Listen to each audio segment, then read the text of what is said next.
Hey parents, thanks so much for taking some of your time and coming on our Facebook page and taking a look at this month's kind of parent moment. My name's Kevin Little. I'm the pastor of Kid Life, and I, again, just want to tell you I love spending time with your kids. But the thing that gets me really excited is when you and I, the family and the church, partner together to build a foundation, a godly foundation in the lives of these kids. And so, man, we are here as a resource for you. We are here as an encouragement for you. We are here to do everything in our power to help you do the very best job that you can do investing spiritually in your kids. And so this month, all for the month of March, we're talking about the topic of respect. And again, just having a definition of what it is we're talking about and what it is we're trying to build in our kids helps us get there, helps us build that into the lives of our kids. So this month, respect is this, and we took this from North Point Community Church out of Atlanta. They are so good at giving definitions to the virtues we're trying to build into our kids. Respect is this: showing people they are important by what you say and do. I'm going to say that again. Showing people they are important by what you say and do. I mean, respect is huge. Dads especially, how many of us want to be respected? How many of us expect to be respected? That we expect our kids to talk to us in a certain way and to treat us in a certain way. We expect respect. And so this is a good month for you, because we are going to seek together, again, partnering together, the family and the church, to build this in to the lives of our kids. R-E-S-P-E-C-T. You can't have a month where you talk about respect where that doesn't get at least thrown in one moment. So this month's verse, not for your kids, but for us as parents, is Proverbs 22, verse 6. It says this: "Train a child in the way he should go, and when he is old, he will not turn from it." And so again, we're trying to train up our children to be boys and girls, but then men and women of respect, that show people they are important by what they say and do. Now, Hebrew is a fun language because it always sounds like you're about ready to hack up some phlegm. And so this word for train is kanach. Now, I overemphasize the phlegm part because it's fun, but it's kanach. Okay? And the word, it means to limit their options. And too often it's translated, or we think about it, teach them the way that they should go. But that too often just tells us that we should just tell them what to do.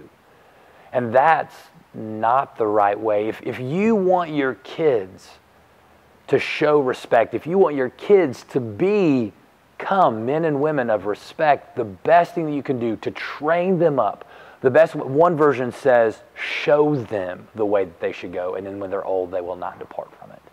So if you want your kids to grow into men and women of respect, if you want your kids to show you the respect you deserve, here's the best way to do it.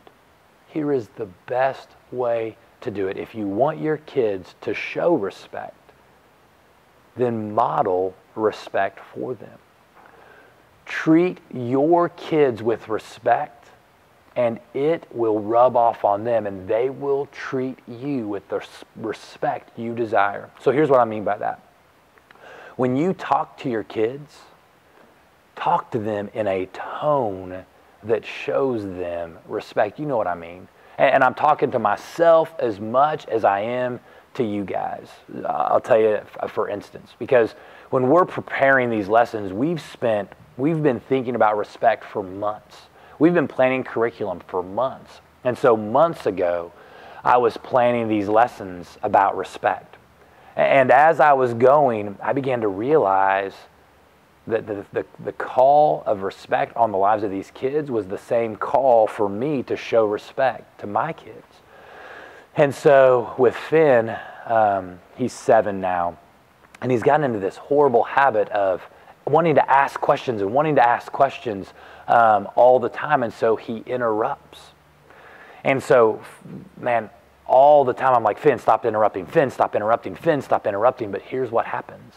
When he's trying to tell me something, if I've told him to do something, or if I've asked him a question, then I keep interrupting him because I want him to do what I've asked him to do or answer the question that I've asked him, rather than listening to what he has to say and then reminding him, Finn, you need to obey, or listen to him complete and then say, hey, Finn, I'm going to answer that in a second, but what I need you to do is first answer my question.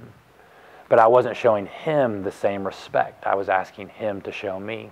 And it was amazing when I started showing him the respect that I was asking him to show me, I didn't have to ask him anymore to stop interrupting me. The best training, the best way that I limited his options, the best way that I taught him how to show respect was actually through my apologies.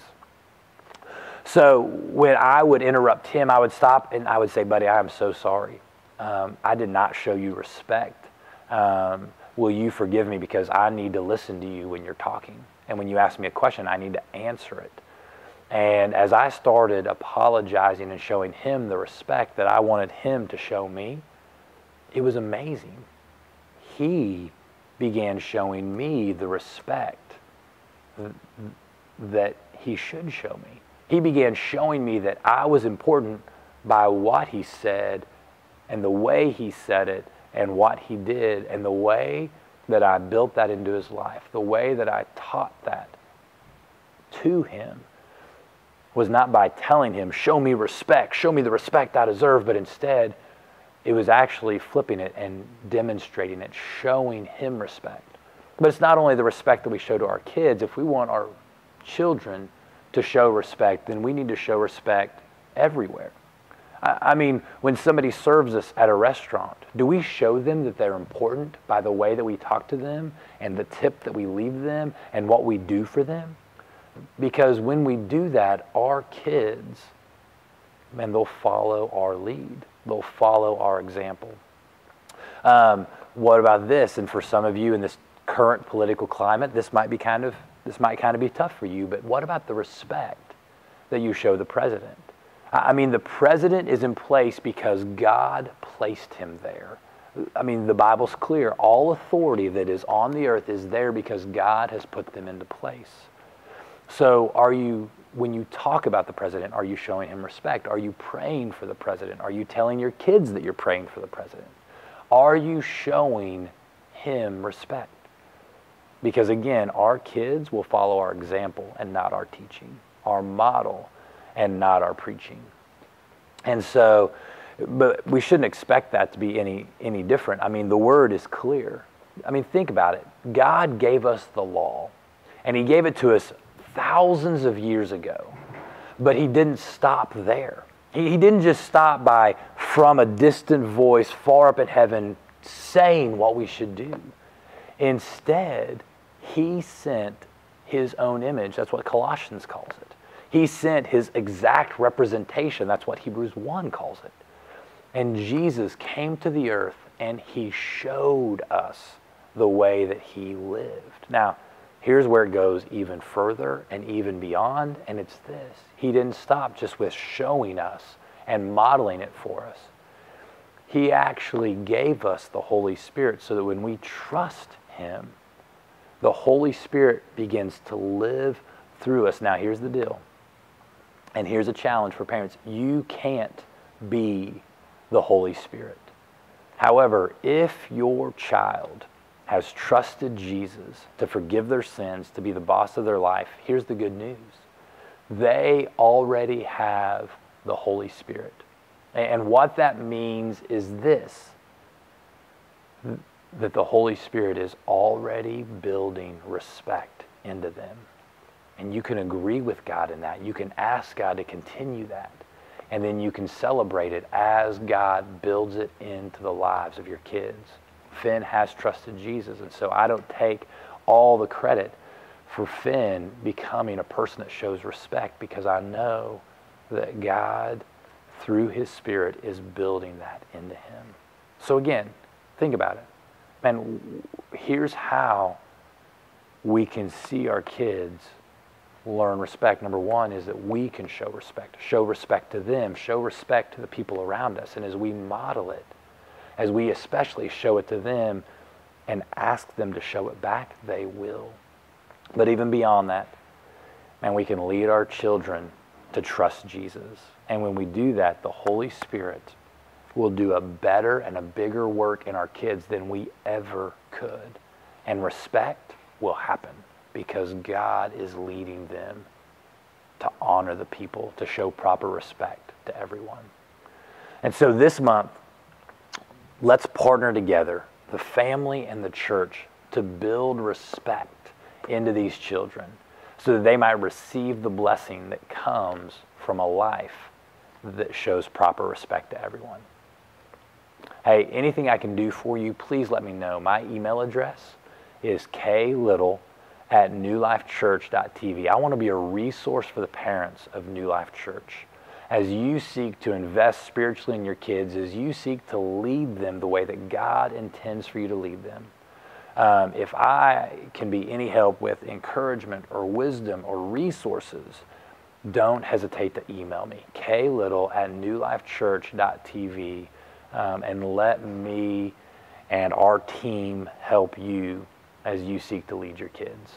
Love you guys, believe in you, know that you can have a significant impact in your kids as you parent under the power of God's Spirit.